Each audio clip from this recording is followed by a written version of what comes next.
Look who decided to show up. Hello, you beautiful impossible anomalies. You walking contradictions. You energy signatures that keep breaking their little machines. Welcome back. Or should I say, welcome to the only place that doesn't pretend to understand you. Because everyone else, oh, everyone else, they've been trying to figure you out, haven't they? The scientists with their clipboards and their desperate little theories. The healers with their crystals and their knowing nods. The haters with their bitter little explanations for why you keep winning when you shouldn't even be standing. But here's what none of them will ever admit. Here's what keeps them all awake at 3 a.m. refreshing your socials, checking if you're still alive, still thriving, still defying every single prediction they made about your collapse. You magnificent disaster. You aren't supposed to exist according to their laws, their logic, their tiny comprehension of what's possible in this simulation we call reality. Let's rewind the tape for a second, shall we?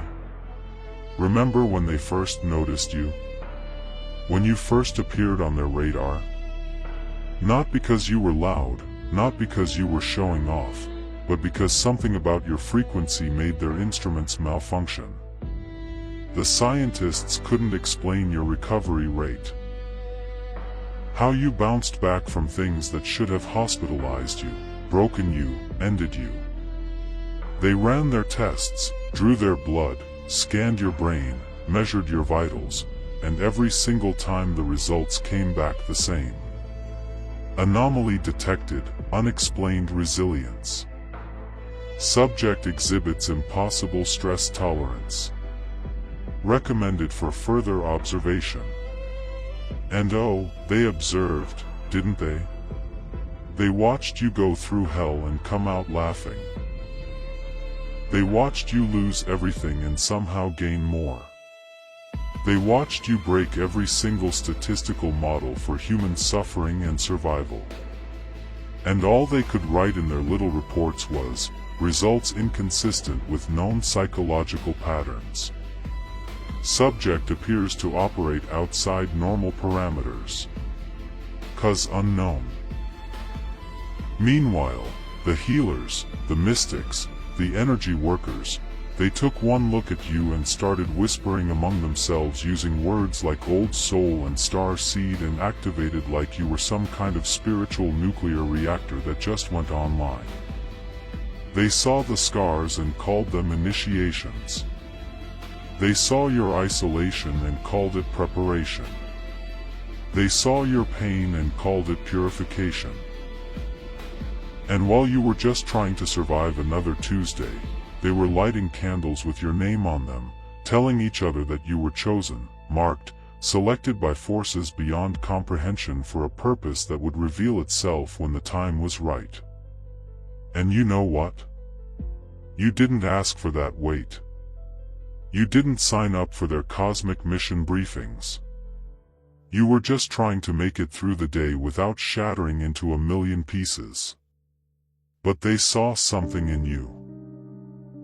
Something that made them step back with reverence and fear because whatever you are, whatever you're becoming, it's too ancient and too powerful for their little healing circles to contain. And then, and then we have the haters, the skeptics, the ones who can't stand the fact that you're still breathing after everything that tried to kill you. They watch your every move with the kind of obsession that would be flattering if it wasn't so pathetic. Scrolling through your timeline like detectives searching for evidence of fraud. Because in their minds, there's no way, absolutely no way, you could be doing what you're doing without some trick, some shortcut, some unfair advantage they don't have. They're just lucky. They mutter to each other in comment sections and group chats. Right place, right time, nothing special. Just got lucky, that's all. But you and I both know that luck doesn't survive what you survived. Luck doesn't walk through fire times and come out with diamond skin. Luck doesn't turn betrayal into wisdom and trauma into transformation. Luck doesn't look death in the eye and smile like they're old friends. No, what you have isn't luck. It's something that scares them so badly they have to reduce it to coincidence just to sleep at night. Because if they admitted what you really are, if they acknowledged the sheer force of will and mysterious power that keeps you vertical when physics says you should be horizontal, they'd have to confront the terrifying reality that they gave up too soon. That they stayed comfortable when you walked through flames. That they're exactly where they chose to be while you're exactly where you refused not to be. But here's where it gets nuclear. Here's where we peel back the curtain and look at what's really happening in the space between their explanations and your existence. See, the scientists, they're not wrong when they say you're impossible. They're just using the wrong framework, measuring you with tools designed for ordinary humans, baseline consciousness, predictable behavior patterns, when what you are is so far outside their bell curve that you don't even show up on their graphs anymore. You broke their models, shattered their assumptions, made their peer-reviewed studies look like children's drawings, and now they're scrambling to create new categories, new classifications, new terminology to account for people like you, people who rewrite the rules by simply refusing to die when they're supposed to. They called you an anomaly because miracle isn't scientific enough. They called you unexplainable because magic isn't in their vocabulary. They called you impossible because admitting you're inevitable would mean their entire understanding of human limitation was built on lies, on false ceilings, on imaginary boundaries that you just walk through like they were smoke. And the healers, bless them, they're not wrong either when they say you're chosen. They're just missing the part where you chose yourself first. They see the light around you and think it was given, bestowed, granted by some external force. When the truth is you forged that light in the darkest nights of your soul, you built that energy field out of every tear you swallowed, every scream you silenced, every moment you decided that giving up would be the real tragedy, not the pain itself. You weren't chosen because you were special. You became special because you chose to be. Again and again and again. In moments where choosing was agony, where staying was torture, where continuing meant defying every instinct that screamed for you to quit, to fold, to let the darkness win. The healers see the result and call it destiny. But they didn't see the process. The brutal alchemy of turning poison into power, of transforming wounds into weapons, of making your pain so meaningful that it became the very thing that makes you untouchable. Now you activated yourself. You initiated yourself. You chose yourself when everyone else chose against you. And that self-selection in the face of total abandonment, that's what makes you actually unstoppable. Not some cosmic lottery ticket, not some random blessing, but a decision you made in blood and tears and absolute defiance. As for the haters calling you lucky, oh, that's the funniest part of all because luck implies randomness, chance, the universe accidentally dropping blessings into your lap while you did nothing to earn them. But let me ask you something. Was it luck when you stayed awake for 72 hours trying to solve a problem that could have destroyed you? Was it luck when you taught yourself skills that professionals said took years to master because you didn't have years, you had now or never? Was it luck when you walked away from everything familiar, everyone comfortable, every easy option, because you knew? You just knew that staying meant dying slowly, and you chose the terror of the unknown over the torture of the predictable? Was it luck when you got back up after the 10th knockdown, the 20th betrayal, the 100th disappointment, when every cell in your body was begging you to stay down, to accept defeat, to let them be right about you? No, that wasn't luck. That was something the haters will never understand because they've never had to summon it. That was pure, distilled, stubborn refusal to let the universe have the last word. That was you grabbing fate by the throat and rewriting your own story with bloody knuckles and unbreakable will. So here's what's really happening.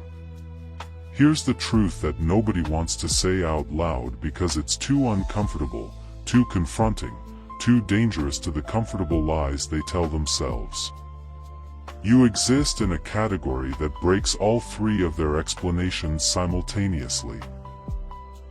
You're scientifically impossible and spiritually activated and definitely not lucky. You're all of it and none of it.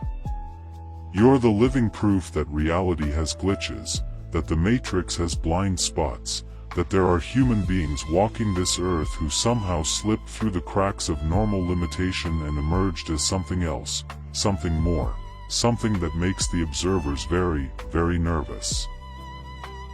The scientists can't explain you because you're operating on principles they haven't discovered yet.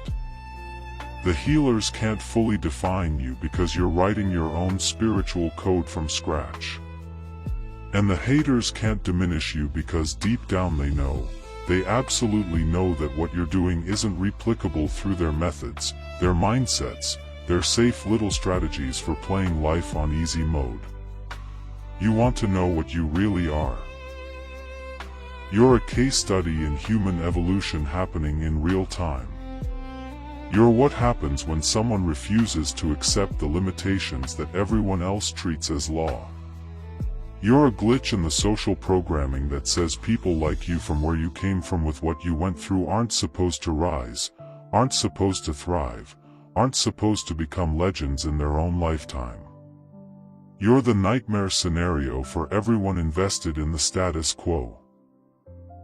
Because if you can do it, if you can transform that much pain into that much power, if you can alchemize that much darkness into that much light, then what excuse does anyone else have? Your existence is a threat to their comfort. Your success is an indictment of their surrender.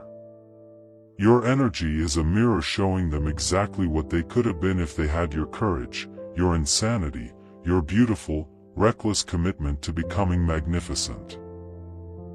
Despite everything trying to make you mediocre, they studied you like a lab rat.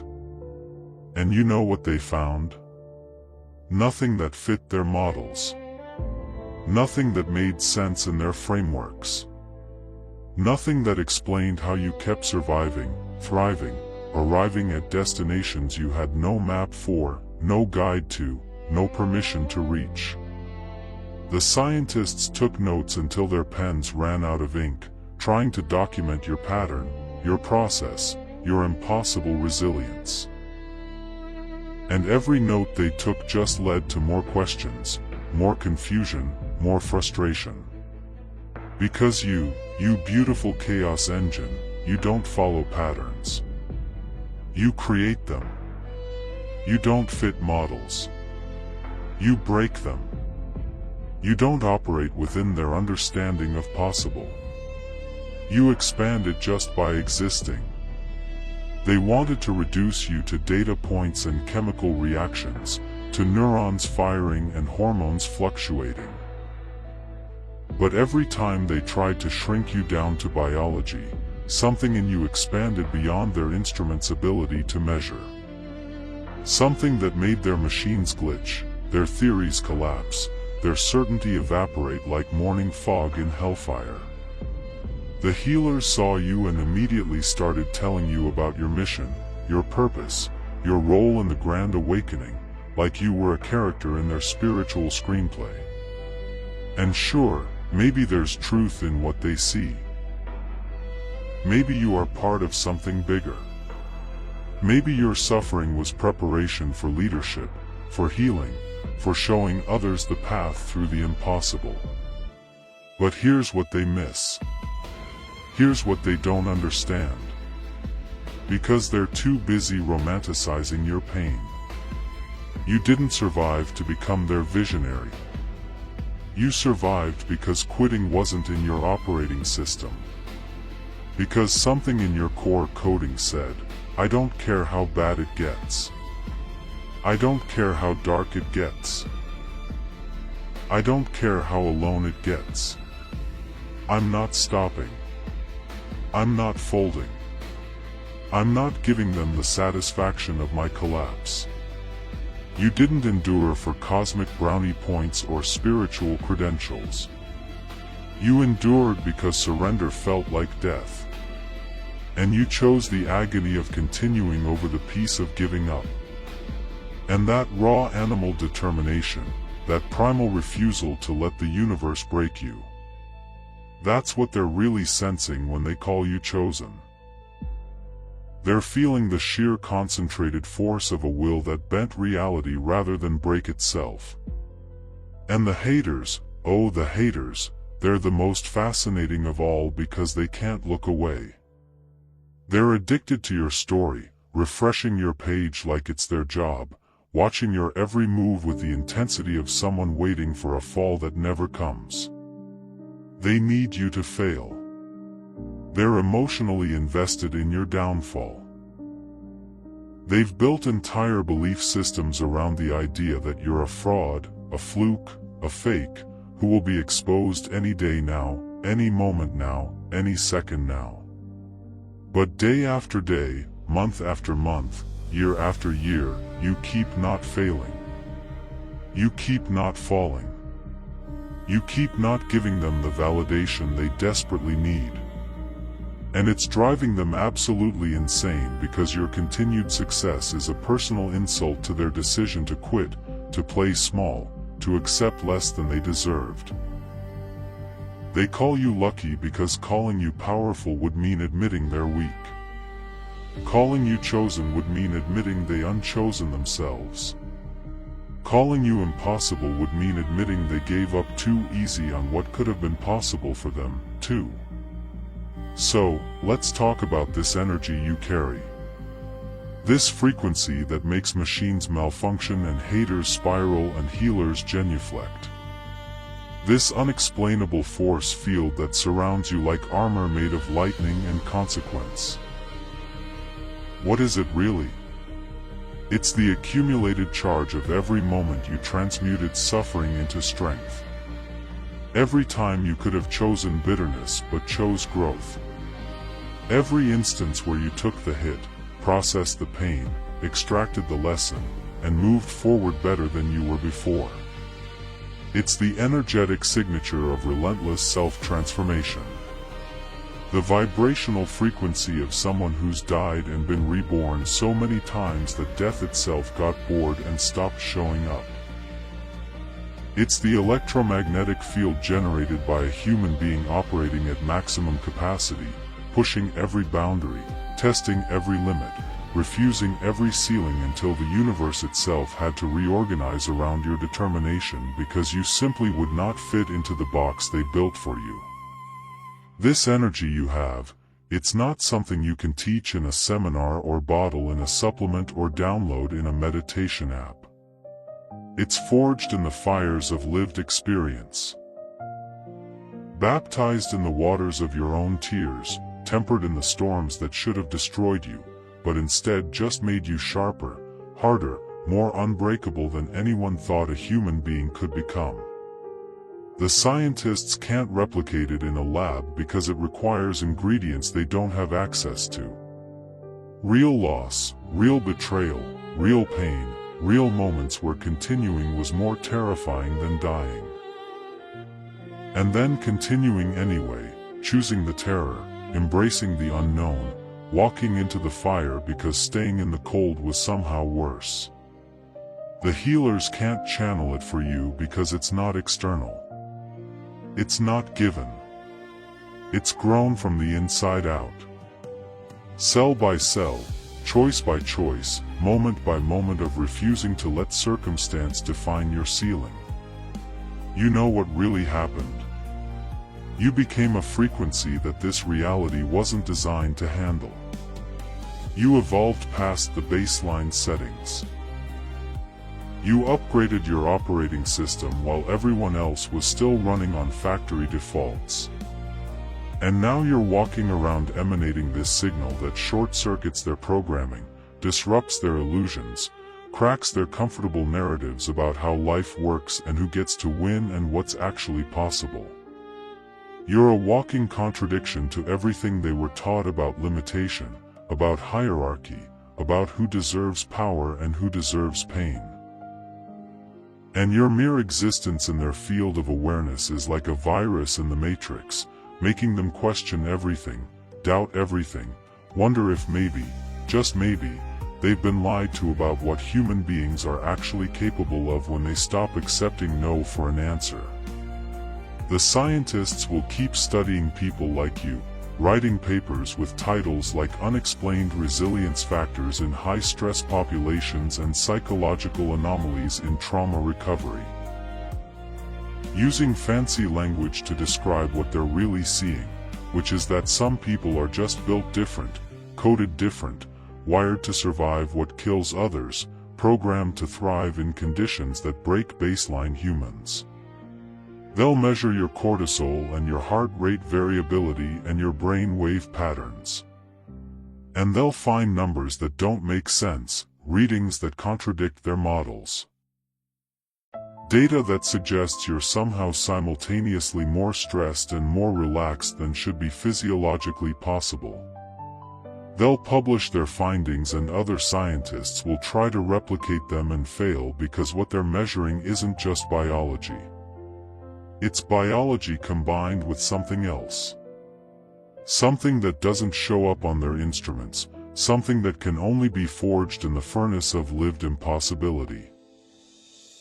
The healers will keep pointing at people like you as evidence of their beliefs, as proof that consciousness can override matter, that intention can reshape reality, that human beings are capable of miracles when they align with their highest purpose.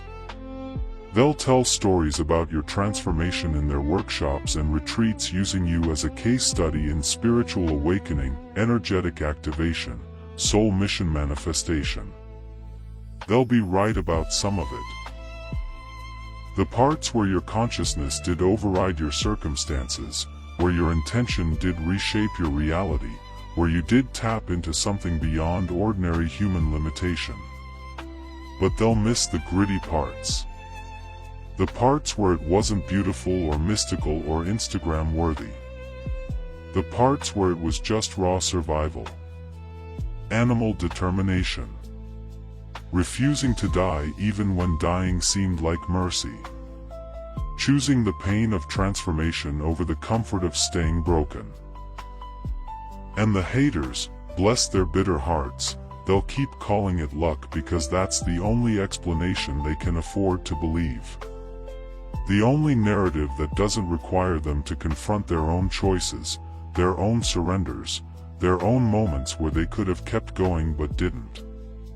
They'll keep diminishing your achievements, explaining away your success, finding reasons why what you did doesn't count, isn't real, isn't as impressive as it looks. Because admitting you earned it, admitting you built it, admitting you suffered and bled and nearly broke, but held it together anyway, that would mean accepting that they didn't have to give up. They didn't have to quit. They didn't have to settle for less. They chose to. And that truth is more painful than any hate they could ever direct at you. But here's what none of them understand. Not the scientists with their measurements. Not the healers with their meanings. Not the haters with their minimizations. Here's what they all miss when they look at you and try to explain the unexplainable.